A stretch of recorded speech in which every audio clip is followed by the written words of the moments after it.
Welcome to Film Brew, an in-depth conversation about our favorite Hollywood movies from a filmmaker's perspective. I'm Kevin Lyons. I am Daniel de Sangre. And this week we're talking about Suicide Squad. Because we are Too High Mcfly.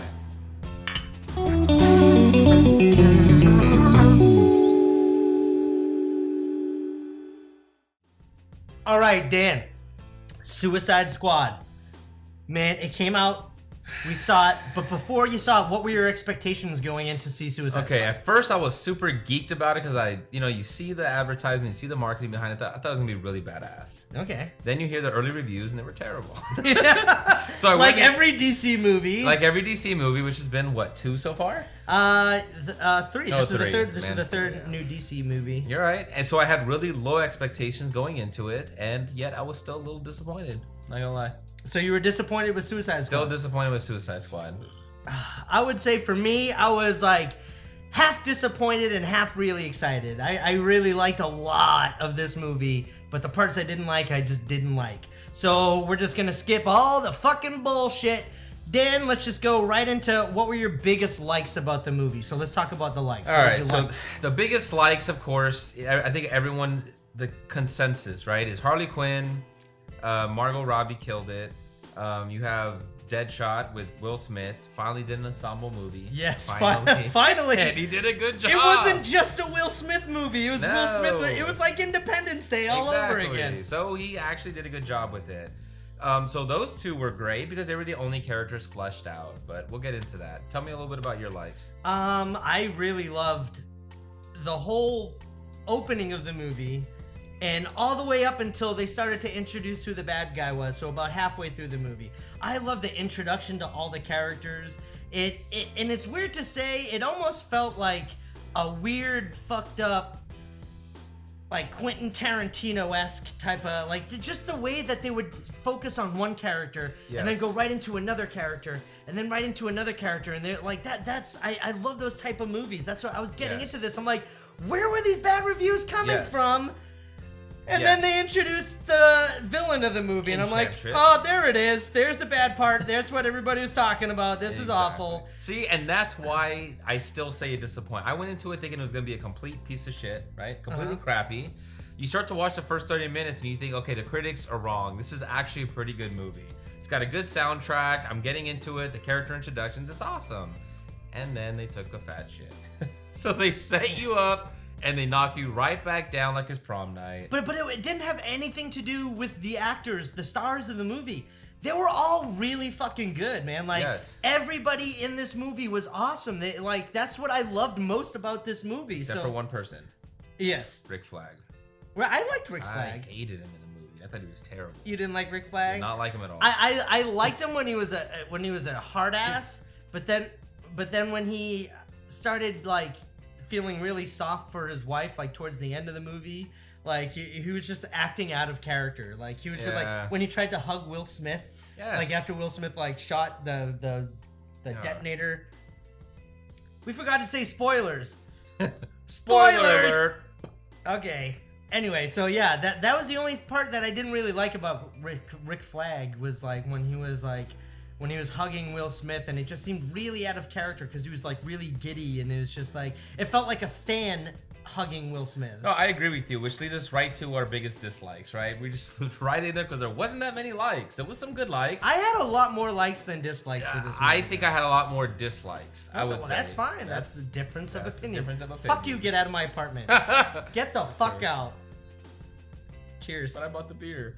All right, so wait. Before we get into the dislikes, so you liked, basically what you're saying is the only thing that you really liked was Harley Quinn and Deadshot. And I like the soundtrack. The first intro of the characters was awesome, and that's why it set me up to think this is actually gonna be a really good movie. Okay. And then they just fucked it up.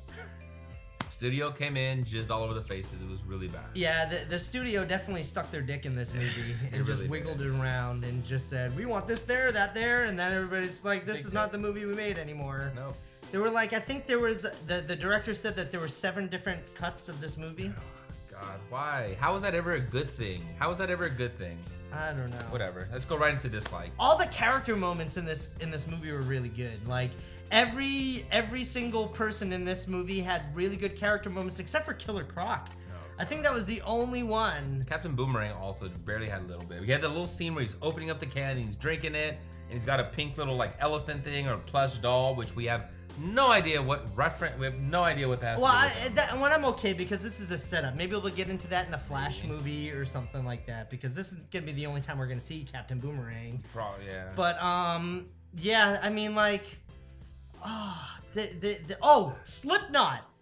Fucking Slipknot, in which I'm okay. Okay, Slipknot dies probably 10 minutes after he's introduced, because all the Suicide Squad characters, in order for them to cooperate with the government, they all had bombs implanted in their heads, in their necks. And so at one point, Captain Boomerang was just like, "Hey mate, this is all a mind game, bro. They ain't really gonna blow us up. These aren't real bombs. Let's get out of here." And Slipknot was like, "All right, man." And he fucking goes off, and Mcfly was like, boom, and his head blows off. And I was really happy, because that was like the dumbest character in the entire movie. He was a terrible character. I mean, that was definitely just like a kill him right off the spot character. But you knew he wasn't even gonna play a big factor into it. Just with the marketing and everything. What's his power? He can climb shit. He ties shit up. He's like he's Batman without any of the cool other shit. He got cornrows. He can just grapple on top of a building. And that's it. Like, well, that was it. That's all he could do. Kill him off. That's fine. I'm okay with it. I actually laughed when that happened. Did you ever even heard of his character before this movie? Nope. Was his name Whiplash? No, Slipknot. Slipknot. Yeah. Did I say Whiplash? You said Whiplash. From Iron Man 2? Yep. Mickey Rourke. Slipknot.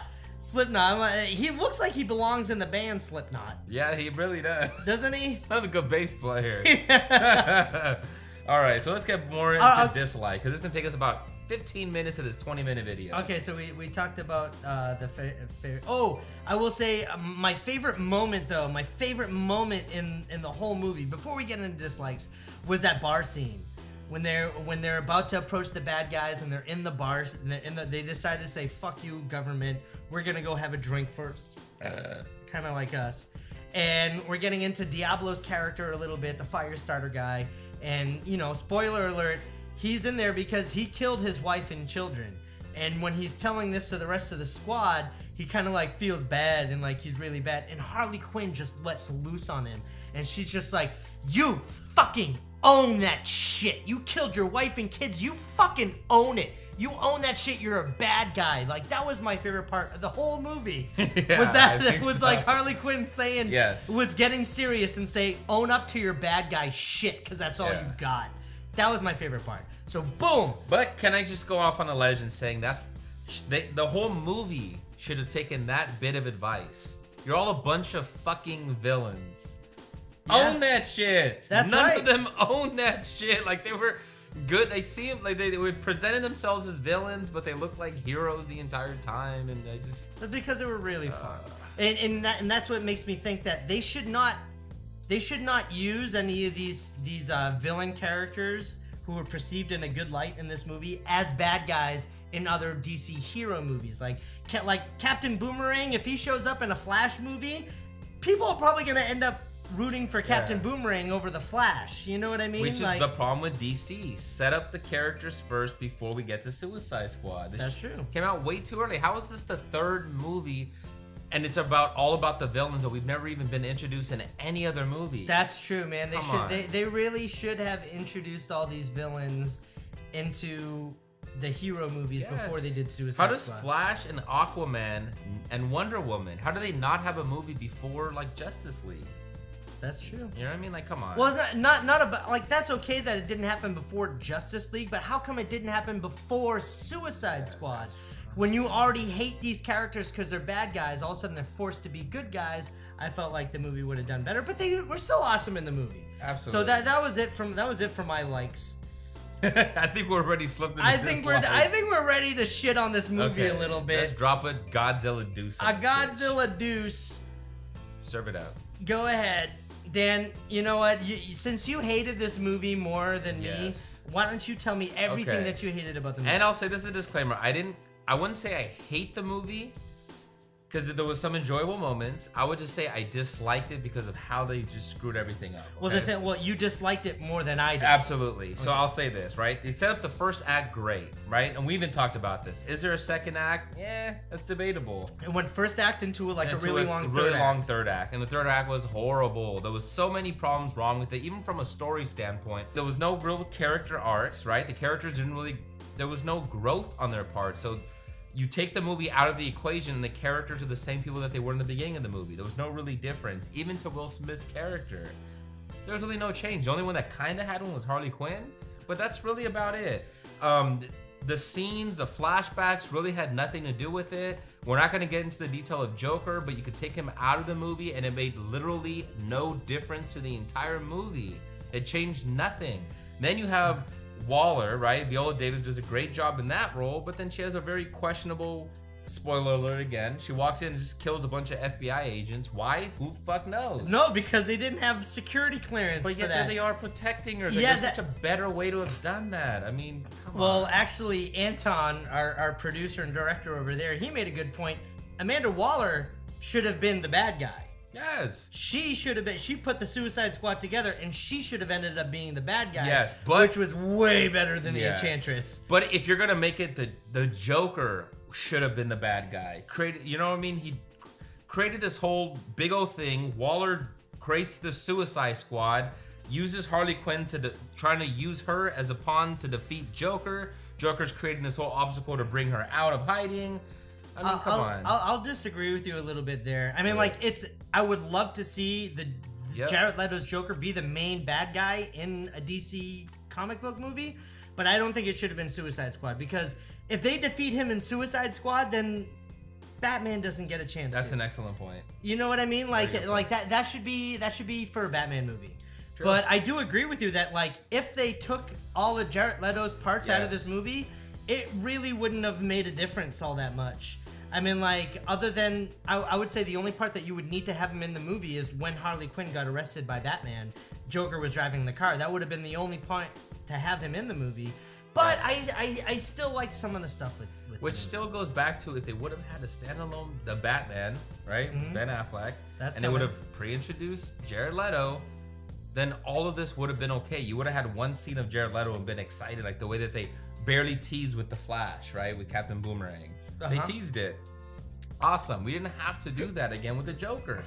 Which, again, there's so many things that can go with the Joker. We're going to hold that for the next point. But we're still talking about dislikes. We're talking dislikes. Just purge all your dislikes. Okay, Throw done. up on the camera everything you Killer hated. Croc, useless. We got no backstory. Captain Boomerang, they set him up. He had a couple of funny lines. Did nothing in the whole movie. The biggest thing that he did was he threw a fucking boomerang. Used his Samsung product placement. Yep. Looked at the phone and be like, they caught it. Some big dude just fucking crushed my boomerang. Did nothing. Killer Croc, if he had to convince Navy SEALs or whatever, fucking wet SEALs, to go underneath the fucking water, to do what? He swam. He's not even the one that set up the bomb. He literally did nothing. Then you have Diablo, who they set up his character, right?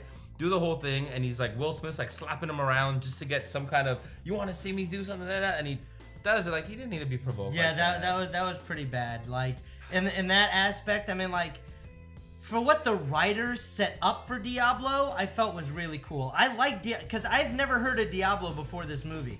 I really liked where he came from. He basically killed his wife and children in a fire because he was so angry with them. Yes. I got that, but the way he played it was so cheesy. A lot of the times was really cheesy. But the thing is, I like this actor.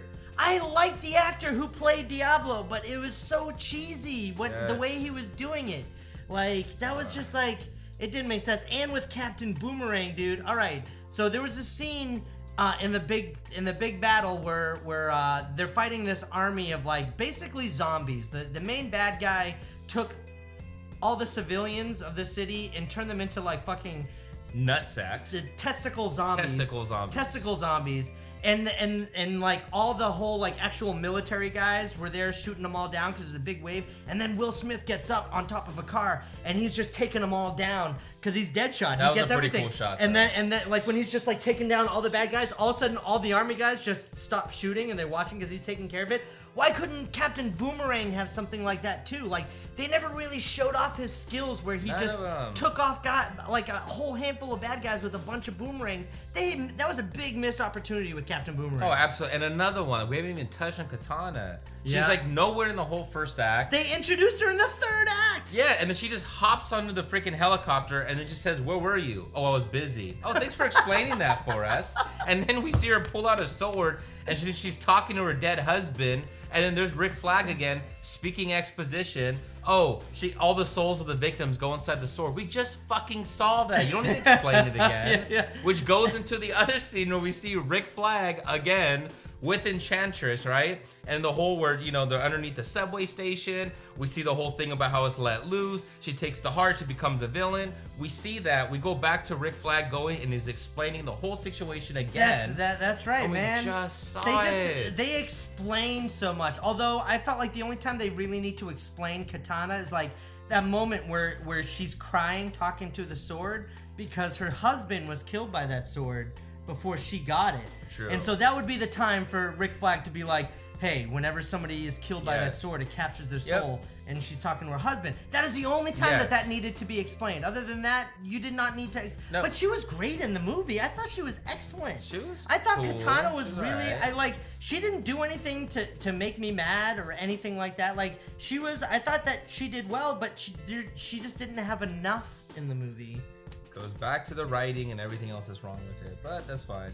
But the thing is, I don't think it was too much of the writing. I think it was just too much of studio heads going in and demanding things to be recut and reshot. And like at that point, I mean, because okay, here's the thing. Okay. When they announced this movie, they already set a date before they hired everybody, and so when they got David Ayer, he only had 6 weeks to develop the script. Man, 6 weeks. I mean, like, it takes 6 weeks to make a good short. You know what I mean? Yeah. Here's a superhero movie. You got 6 weeks to make a script and make it really good. And I felt like as much as he owns up to, like, and I really support David Ayer because at any point he never made excuses. He never made excuses to anything. He owned up to everything that the way this film was made. I really like this director. He didn't make excuses for anything, so good for him. But yeah, no, absolutely. And I'll even go off that. So David Ayer seemed to have done a good job, but from what you hear he had a darker edge to his. From what you hear is he had a darker edge to his cut, and you hear that the studio wanted it more lighthearted. From what you're seeing of the final cut, I kind of like the stuff that the studio did. Yeah. So it kind of tells you if the studio has a cut and David Ayers has a cut, in order for me to really give it its, like its actual criticism, I kind of need to see both cuts. Because the studio might have been right with this one. I don't know. There wasn't 2 cuts. There were 7 different cuts. I know, and that goes... There were 7 different cuts of this movie. Yes. They stuck their dick in this movie 7 different times. And they learned nothing from Jonah Hex. It was like the cereal variety pack. You remember when you got the variety pack of the little boxes of cereal? You got like Fruit Loops, all this like other Cheerios, the variety. That's how many cuts of this movie there was. But and we got possibly the worst one. Well, the thing is, I now to come back to me, I really ended up liking a lot more than I hated about this movie. But I think there were like mainly 2 big things I hated about this movie. Was that the Enchantress, that shit. I didn't necessarily hate her. I hated that she was the main villain with her and her brother. That shit was so stupid. As soon as that point was introduced in the movie, that's when I started to like I was just like, oh man, what this is the evil villain. This is so stupid. I was on board. As soon as the movie started, I was smiling. Everything I saw had me smiling. And then they get to the point in the story where they're announcing the Enchantress as the villain, and she goes and rescues her brother's trapped soul and lets him loose on the city. I'm like, that's stupid. That is so stupid. Not only that, it takes place in the United States. Why isn't Batman, Wonder Woman, and the Flash there to stop it? All it took was an explosion to stop her older brother. her brother who was destroying everything, all it took was an explosion to blow him up. Why couldn't Batman swing in there on his Batwing and just blow him up? Boom, end of the movie. Like, what the hell? Where are these guys? They haven't even begun looking for the Justice League yet, because that doesn't happen until after the end of this movie when Amanda Waller hands Bruce Willis. Bruce Willis should be Batman. Bruce Willis would have fucking killed this movie. Bruce Willis would have ended this movie in 10 minutes. He would have done great as Mcfly, though, by the way. He would have fucking crushed it. But seriously, like Amanda Waller, she gives Bruce Wayne the files to the Flash and Aquaman, and that's when he starts to go look for the Justice League. So what the fuck was he doing throughout this entire movie when the whole world was being destroyed? Him, Wonder Woman, and the Flash, where the fuck were they? Recruiting Robin. No, Robin's dead, bro. They should the whole third act should have taken place in another country where it would have made sense why Batman and Wonder Woman and Flash weren't there. Yes. Like that should have made sense, and it should have been like a quiet end of the world where the whole world wasn't aware of all the crazy destruction happening around it. That's Instead, what I thought. they changed, like, I'm gonna ruin the world by just shooting up like freaking laser beams into the sky and dancing while doing it. This is how she stopped the world. I'm gonna stop the world with my weird sky machine, and I'm gonna dance, and I'm just gonna. Where's my brother? I'm gonna kill you. I'm friends with Taylor Swift. Oh, God. I'm gonna That's an automatic stop the bad guy. That was the main villain. It was a shitty version of Gozer on top of the building at the end of Ghostbusters. Which they even used a line, which we talked earlier. It's Miller time. Literally, they looked at the top of the building and says, we have to get up there. It's Miller time. I'm like, that was taken from the original Ghostbusters. Said by who? Bill Murray. Bill fucking Murray. Bill which Murray this movie could have used. Him, Bruce Willis, throwing some fucking Martin Short for comic relief. Absolutely. I think Bill Murray should have been the Joker. Fuck yeah, would have taken that. Bill Murray would have made a great fucking Joker. That's a clean transition. Let's go right into the Joker. How is your thoughts about Jared Leto as a Joker? Go. I'm 50-50. Some of his performance I actually liked. When he's with Harley, I liked all that stuff. And then, like, what I didn't like was that, I mean, it was obvious that he was psychotic, and that was cool. But most of it felt like not so much psychotic as it was somebody on, like, tripping on drugs, man. He felt like he just took some crazy drugs and they were just kicking in. It's just like, yeah. And like, it was just like, are you crazy or are you on drugs, man? Because there's like, you can tell when somebody's crazy and then when somebody's heroin just kicked in. Like, you can tell the difference. But I did like some of his stuff with Harley Quinn. Like, but I hated all his fucking blinged out fucking gold chains, his purple alligator trench coat with no shirt underneath. I fucking hate that. That's a douchebag. I fucking hate douchebags. I'm not afraid of douchebags. I want to kick douchebags in the fucking teeth. But that's it. But I did like some of his Joker. I liked him when he was in the tuxedo, man. On the helicopter. I wish that he was that Joker the entire fucking movie. The only problem I have with that shot is that he's shooting it. He's screaming in the air while he's shooting. Literally the same shot from Scarface. Literally. In the same tuxedo and everything. And he probably had cocaine all over his face. His face is all white from cocaine and he was acting like he was on drugs. Only problem I have with that. But I'm the same way with you. It's so obvious that they cut so many scenes from him. Yes. Which is why I tell you we have to judge off the final product. Final product, him laying in the whole like circle of like fucking swords and shit. And like laughing. What the fuck was he doing? Like, that's so weak. And didn't it feel like, it almost felt like he was trying to sneak a version of his laugh in every scene he was in because he didn't know if it was going to be used or not. Can I just say this? It was like, in my opinion, not going to do a comparison with the other Jokers, but it was kind of a weak one compared to the other laughs. Yeah. So many better laughs than his. Absolutely. It just sounded, and with the whole mouth thing, like, I just wasn't feeling that too much. I didn't like him all tatted out. I liked him crazy. I thought that he did good with that. But it's just like when he's all blinged out, like it's just like, oh my god, what a fucking douchebag! God. Come on, man, there's nothing cool about him.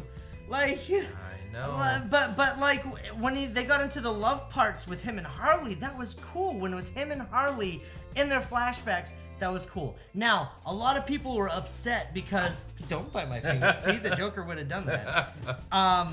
A lot of people were upset because they thought there was going to be more Joker. I was actually okay with the amount of Joker that was in the movie because I knew that he wasn't a main character. He was just going to be part of the Harley Quinn's flashbacks. I was okay with the amount of times he was in as the Joker. Yeah. I just wish that they chose better shots or whatever. I just want to see all the shots that they chose. Yes. Everything that they shot with the Joker, I wish I could see, and then just go pick and choose into my. That's why I'm kind of. I agree. I mean, like if you look at it, like there's for all these new movies, like there's like the Batman v Superman that had 2 different cuts. Yep. There's this movie that had 7 different cuts. Yep. I have a feeling that movies in the future are gonna get to the point where they're gonna shoot so much information that as a viewer you're gonna be able to choose which kind of cut you want. You're talking Skynet and it scares me. Yeah, I know, but I'm saying I think that that's what's gonna happen. Like, especially with VR movies now. If they loaded up all the shots and you can pick and choose the order that you want the shots or different takes, because like if you watch all the trailers, they had a lot of the same lines in the movies, but there were different takes of it. And like, you know, when Amanda Waller's like, I got the worst of the worst, and she's like shoveling meat into her mouth in the trailer, and then in the movie she's just like, I got the worst of the worst. I'm like, wait, where's that part where she's fucking eating meat and she's talking about I got the worst of the worst? I'm like, I fucking like that, but it's the same line, but she's doing it differently. I have a feeling that's the way the movies are gonna go. You're gonna be able to pick and choose your own cut in the DVD on the computer. But I agree, but let's get a little bit back on track, right, with the whole Joker thing. Why did they introduce him in such an anticlimactic way when they introduced even the Killer Croc in a cool way, right? Even I can't even say Katana because that was very cheap. That was no introduction. But the Joker, very first time they introduced him, and he's just in a straitjacket across the table. When everybody gets a badass fucking introduction, Joker gets shit. It's so funny because they spent so much time introducing different characters in the movie. They're like, holy shit, we have to tell the rest of the story. Let's get into the 3rd act and just finish it. That's basically how that movie went when you watch it. But I actually liked it. To me, it felt like experimental filmmaking. Kind of like when Brian Wilson made Pet Sounds. You know, nobody liked it but because it was so weird. But then years later, people appreciated it. But Pet Sounds was on the same level of anticipation as Suicide Squad was, right? If you're gonna fuck with these villains that we've been watching and we love throughout the years, do it fucking right, bro. But also the studio didn't get involved with Pet Sounds. That was all the artist's interpretation. We never got to see the full artist's interpretation of this movie. That's what bugs me. Yes. Fucking stay out of it. Either trust your filmmaker or be in control of this project from the second it starts.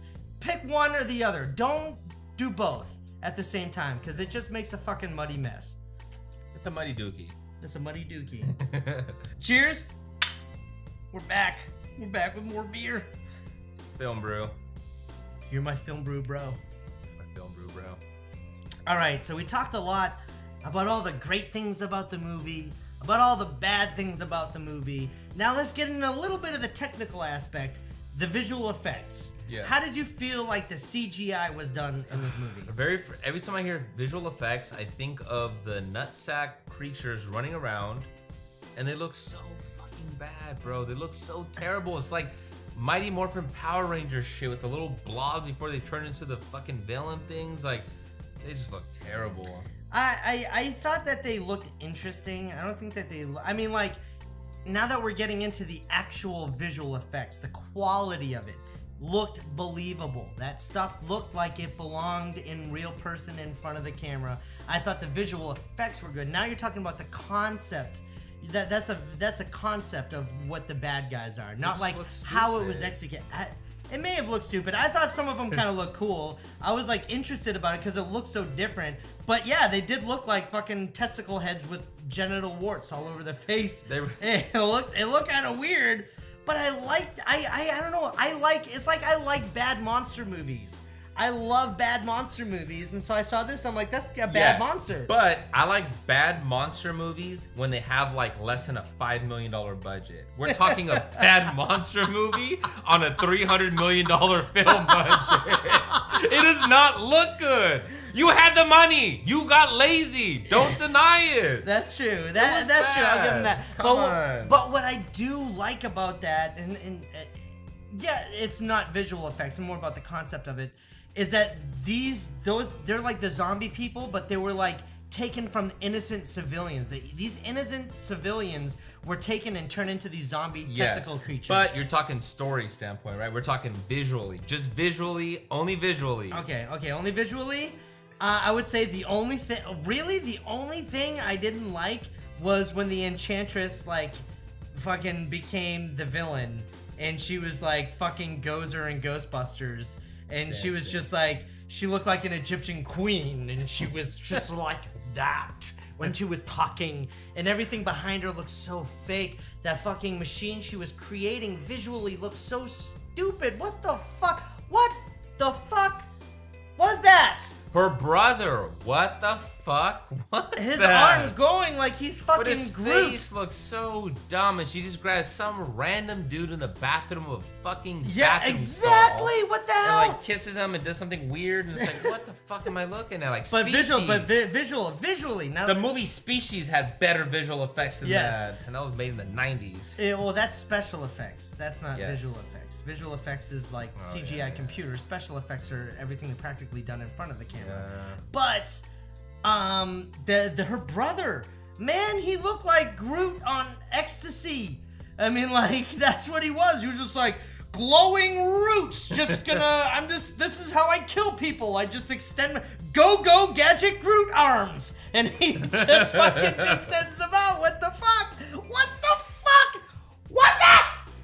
But So how can you say this was a good movie? That's why I argue with you. Because that part was so, if you look at the length of the movie, that was such a small part of it. But it accounted for 20 to 30 minutes of the fucking movie. Exactly. So how was it good? Because the other parts were so good. No, they weren't. Some parts were good. Some parts were like, man. That's difference of opinion. It is. But visual effects.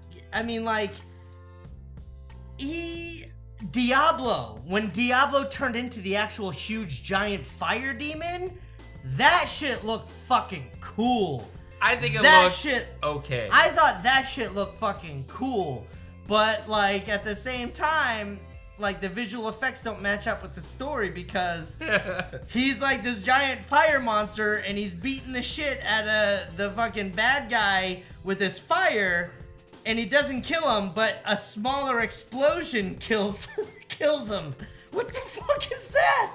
You have this giant fire monster just breathing down all this fire onto the bad guy, and it doesn't kill them, and then like a smaller explosion from underneath like kills him. Because it shot out his butthole. Clearly, that's what did it. That's what did it. Film Brew. Yes, they do have good, interesting things, and that's why I always recommend still watch the movie. It was entertaining, but there's so many stupid, dumb, head-scratching, what the fuck moments that it takes me out of the movie, and that's why I can't give it a good movie. Well, I'm on the opposite with you, man. I thought it was a good movie that had some shitty parts. That's the way I saw it. I mean, and also for me, like, because I love movies so much, the saddest part of movies for me are when you start to get closer towards the end, right around the same time that this movie started getting bad. And so like Jurassic Park, Back to the Future, all those like my favorite movies I love watching from the beginning, and usually before it gets to the end I stop because like the movie's almost over and I'm really sad. And so like my favorite parts are always in the beginning. And that's what I usually end up watching, and that's what I'm gonna watch for Suicide Squad. Like, honestly, guys, seriously, it wasn't as bad that you shouldn't check out the movie. So let's say this. What's your buzz meter? My buzz meter. Oh, this is a new meter that we came up. This is a new thing we're showing up. How much alcohol and what kind of alcohol do you need in order to watch this movie? Basically, how many beers do you need to enjoy this movie? Like, to say it's a good movie. For me, is a shot and 2 beers. That's it. So the beginning of the movie. So Suicide Squad is a shot at the beginning of the movie, and then 2 beers when you start to get into the third act, and I'm good. That's being kind. I'm gonna say 1 beer to start off, because you gotta get the juices flowing, right? You gotta get a little bit of the creativity going. And then halfway through, I gotta at least take a 6-pack, possibly even a 12-pack. You gotta kill those brain cells as I'm watching it, just to forget what I'm watching. Just remember the first parts that I was sober, so that when my blackout moment happens right when that third act coming in, and I don't remember until the credits roll in. So basically, in order for you to enjoy this movie, you need to die from alcohol poisoning. In order for me to consider it a good movie, yes. Film Brew. So basically, whether a movie is bad or not, still give it a shot. Who cares what critics say? Seriously, if somebody says movie's fucking awful, go see it and judge for yourself, because you need to give that filmmaker respect. All filmmakers deserve respect. Even if you don't agree with the movie that they're making, give it a shot and watch it. Judge for yourself. Also, click subscribe to our fucking YouTube thingy down here. Comment below. Right above our dicks. My name is Kevin Lyons. I'm Daniel de Sangre. This is Film Brew, and join us on our next movie boner when we talk about something that we don't know yet, but we'll let you know. Our producer will tell us, we'll get drunk, and we will fucking watch it. That's right.